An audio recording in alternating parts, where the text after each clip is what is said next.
Hey, good morning, my friends. This is MLive Chief Meteorologist Mark Torregrossa. We do have some interesting weather today as a strong, and I'll show it to you, a very strong storm system is moving across Lake Superior.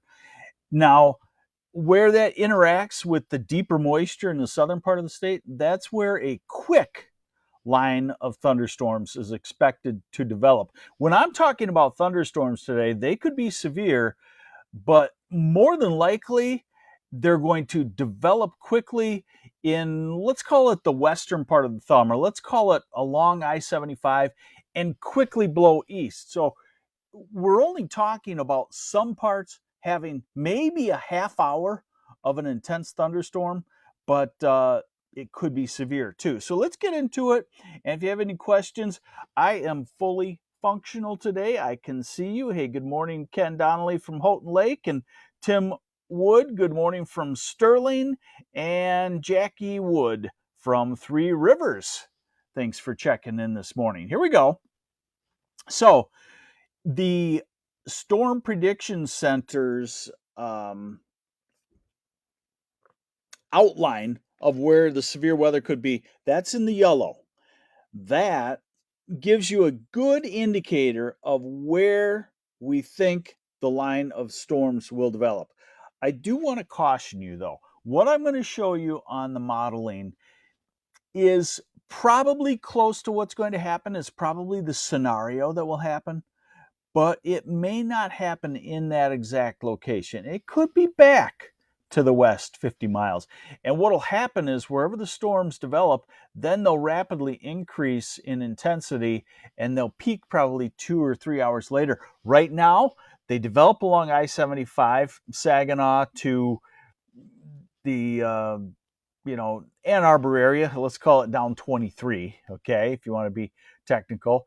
And then they'll move east in the thumb, increasing in intensity, and then they'll become severe, more severe as they move over into Canada. But I just wanted to warn you about that. So here's the chance of severe weather. Here's the tornado chance. And it's a 2% chance. Again, Bay City, Saginaw to about Jackson, maybe, and into the thumb and into the Detroit area. Damaging wind gusts of 58 miles an hour or greater, a 15% chance in that same area. And the hail chance. Janet Hazard, Port Huron, I would say, yeah, you have about the best chance of anybody of getting a thunderstorm. Remember, it's probably a half hour or hour, and you got to get, if you want some rain, you're going to have to get an inch to 2 inches in that half hour, which is certainly possible. All right, here is the strong storm.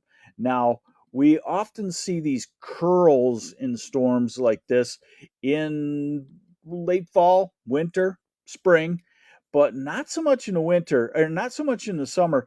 And that's why I say I'm going to keep a close eye on it, because when the weather is odd in the upper levels, the weather can get odd at the surface. So we'll keep an eye on that. The main brunt of this, now, if we had that main brunt of this is going to move across Lake Superior and into Canada. Now, if we had that kind of storm down at Madison right now, we would probably be under a high risk of severe weather. But the moisture is displaced from the energy, the dynamics of the storm system. Now, here is the latest radar, and you could see not much going on just yet, almost what we call a capped atmosphere. Now, what I'm going to show you first off might not mean a whole lot to you, but I want to just show it to you and I'll make it mean something for you. What you're looking at is what we call the 500 millibar vorticity. Yeah, that's fancy words. What that means is the vorticity, you know what that means, spinning, speed of a spin, and 500 millibars is up in the 15 to 20,000 feet in the atmosphere. That's where that upper low is. So vorticity is still the number one ingredient needed for severe weather development. And what you see is a model forecast. So this is underneath that storm is the huge vorticity. And as we go into the afternoon, it moves across the UP and lobes of it come down into lower Michigan. This is around, let's see, this is around 1 o'clock in the afternoon. And you see that kind of lobe, that lighter bluish light green? That's the vorticity lobe that is expected to come down into the thumb and help those thunderstorms ignite into a line. Now, what I'm going to show you is how the model that works in this kind of situation, the high resolution rapid refresh, has changed over the last 6 hours. High resolution rapid refresh. Rapid refresh means we get a new run of it every hour. So I'm going to go back 6 hours and show you what it said. It said, a thunderstorm might develop in the thumb and sweep onto the east. And then 3 hours later, 3 hours ago, it says maybe they develop a little bit back to the west more, sweep east. And now it's showing a better line, a bigger line of storms developing and becoming mature. Hey, thank you, Ken Donnelly. Thanks for joining me daily. Now, the latest run shows the thunderstorms developing a little bit further to the west and becoming mature by the time they get into the thumb and in the southeast. So this is what you're going to be looking at. So here is 6 hours ago. This is what it showed, okay? And we'll go to this afternoon. This is 1 o'clock, 2, 3, 4, and it just shows a little bit of a development, okay? Now we go to 3 hours ago, and we get into that same time period, 1, 2, 3 in the afternoon, and it shows about the same, little bit more chance. This is 4 o'clock this afternoon, and so it still targets the thumb. Okay. Now, oh, sorry, it was hitching on me there. So 3, 4, 5, 6, 7, 8. Okay, now let's go to 1 hour ago and what the run showed.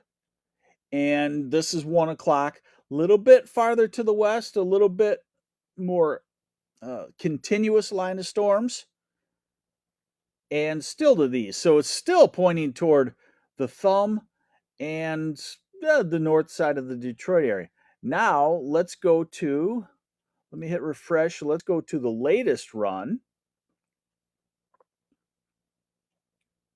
Bear with me a second.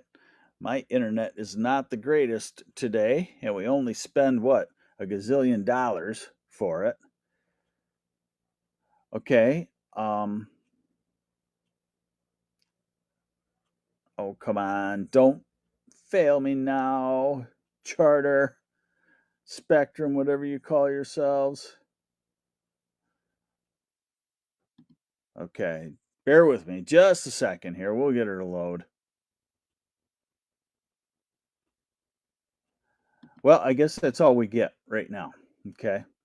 So this is the latest run that I can give you, and it shows that 1, 2, 3 o'clock line storms develop, and it shows a secondary line. And that's the point that I want to get out is there may not just be one line of storms in this, but what you should come down to on this is that as we get in the afternoon, we're going to see 1 or 2 lines of strong to severe storms develop from Bay City, Saginaw, Jackson, as far west probably as that would go, to more likely Tuscola County, Caro, Flint, maybe Ann Arbor, and off to the east.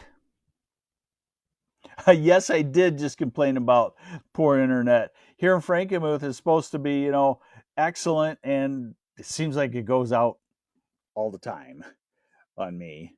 Of course, I do stuff like this, so I notice when it hiccups. Now, let's go into the future and see what's going on. Tomorrow's a dry day. Friday is a dry day.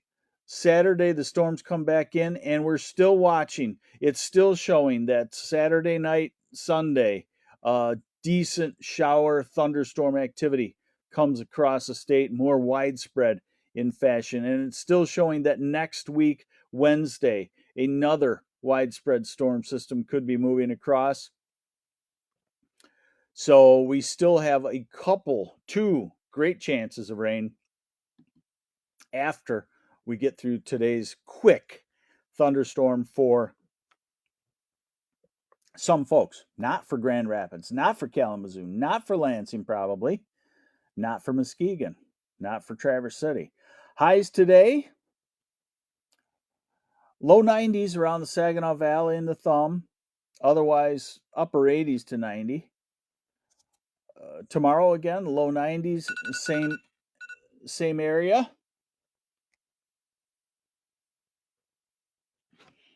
And then Friday, low to mid 90s. Saturday, into the 90s. The hot spot's still looking at maybe upper 90s. Sunday in the upper 80s. Monday, a touch cooler, mid 80s south, 70s north. Wednesday, back to the upper 80s.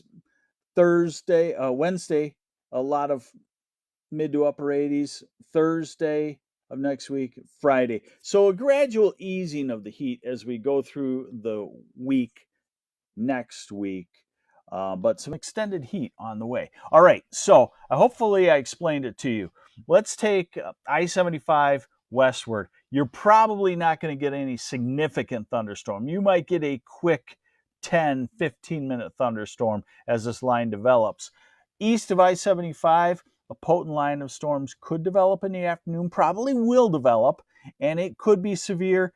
It would be severe at your house for 5 or 10 minutes. So take cover if the storms get nasty. And of course, I'll be watching it all day. I'll be poised to let you know live if something is significantly severe and dangerous and that you need to know about it. Hey, thanks for joining me on the MLive Morning Weather Update. I'm MLive Chief Meteorologist Mark Torregrossa. Continue to watch MLive this afternoon for severe weather and have yourselves a great and safe Wednesday. Try to stay cool.